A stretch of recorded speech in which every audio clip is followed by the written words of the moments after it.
this is just going to be a quick rundown of turn 6, how we do it with our FC. Kind of different than others, so it might help y'all, might not. If nothing else, just give you a little bit more bearing on how the fight goes.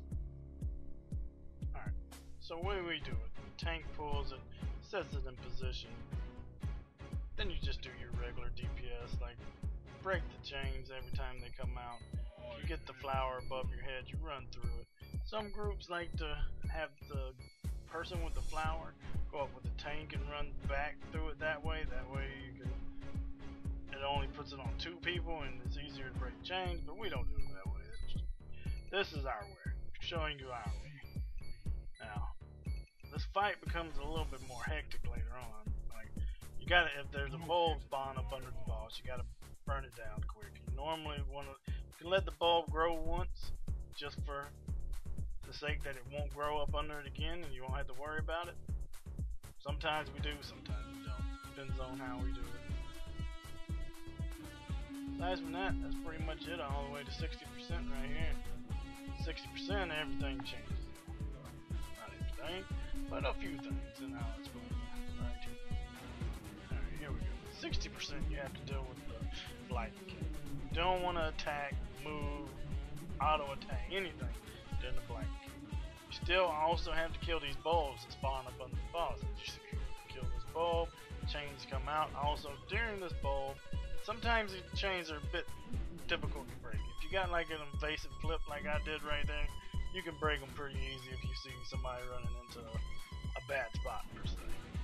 Then you have to deal with honey glaze here. As our black mage has got honey glaze. Now we got a hornet coming in. Now to deal with the honey glaze, it attracts the hornet. Hornet's gonna be stuck to whoever's got the honey glaze on. You just kill the hornet. You still have to stop during the light mechanic. Easy to see. Pretty simple. Now, the person with the honey glaze has to get eaten, is what we call it here. The boss does the drawing move, and the person with the honey glaze just stands in front of him. It removes the honey glaze off the guy, which then makes it where the hornets won't spawn. Makes it pretty simple. This is where it's a lot harder on your scholar. Your scholar has to like spam super. Like, it's very important to keep some kind of shield on people. We keep it on us most of the time, but sometimes it falls off. No biggie. Alright, I'm gonna speed it up here just for a minute. We're gonna go into the honey glaze. It's just pretty much a repeat anyway, so here we go. I'm about to slow it back down now. This is your last percentage. Like, we're probably, I think we're holding it like 42 or 43% right here. We wait for the honey glaze to go out. This is where a lot of people mess up at. They push it and then you come out with a B going into the final phase. You don't want to do that. You just slow it, stop DPS, whatever you gotta do around 42, 41%, and then you kill the hornet. Then you go back to the boss, but you don't DPS the boss just yet. You're waiting till he does the chains. Now the chains are out. Now you know you can DPS the boss. And we had a problem here, whereas me and the guy that was honey glazed, the guy that honey glazed and run away from me, so we almost ended up losing me. I stayed alive. I broke the chain. It's all reaction there. That's pretty much that.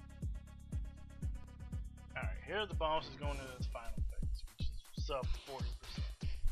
We get it down to, I think, 36 or so by the way we pushed it. And it's not bad. I mean, it doesn't matter if you get it down or not. First things here is, as a melee for me, I mark a slug so everybody knows I'm attacking it. I'm taking it down to half all on my own. I pretty much do everything to it. I get it down to half here. As the rain comes out, everybody moves. The slug goes back to eat the honey. While it's eating the honey, I start limit breaking. I immediately, right when I'm in range of it, I start the limit break. I'm blowing the limit break. The limit break goes off, everybody's back on it. We kill the slug here. And that's pretty simple.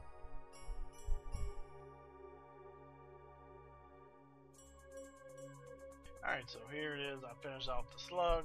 Everybody else at this point switches back to the boss.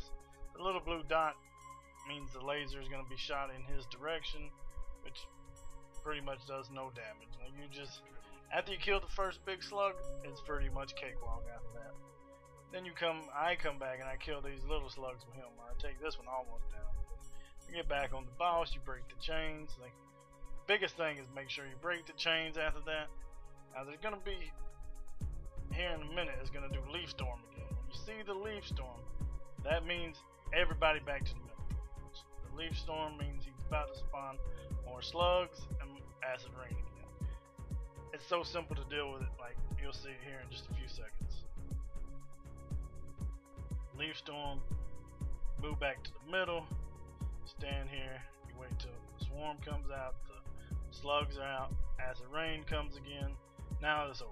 Like, you pretty much can't lose at this point, as long as your tank can hold aggro and you break chains. It's the most simple fight in the world. Finish it off. GG. Enjoy your win, people. Enjoy your free win.